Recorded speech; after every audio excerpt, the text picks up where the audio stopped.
Dimitri, an ex-banker who now drives a cab. Penelope, a florist struggling to make ends meet. The only thing these two Greeks have in common is debt, and lots of it. Athens was forced to take a €110 billion bailout loan from the EU and the International Monetary Fund to prevent the country from defaulting on its massive debt. And it's ordinary people like Dmitris and Penelope who are paying the price. I had to handle my economics by having only the half money than I used to have 1 year ago.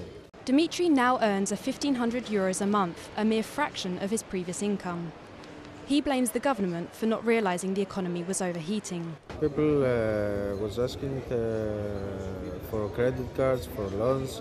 They wanted to buy houses by taking loans from the banks. About 80 to 90% of the loans were accepted by the bank.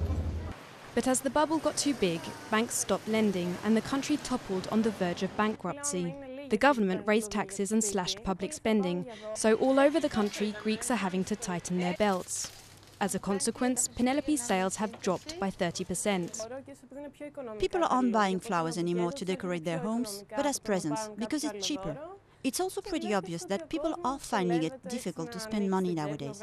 They have a look around, they're tempted by the flowers, but on second thoughts, they change their mind and buy the cheapest available. Like her customers, Penelope has also been forced to make sacrifices. At 25, she'd like to move in with her boyfriend, but with €800 a month, she has little option but to stay with her parents. €800 just isn't enough to pay everything. The rent, the food, the electricity, the heating, all the charges.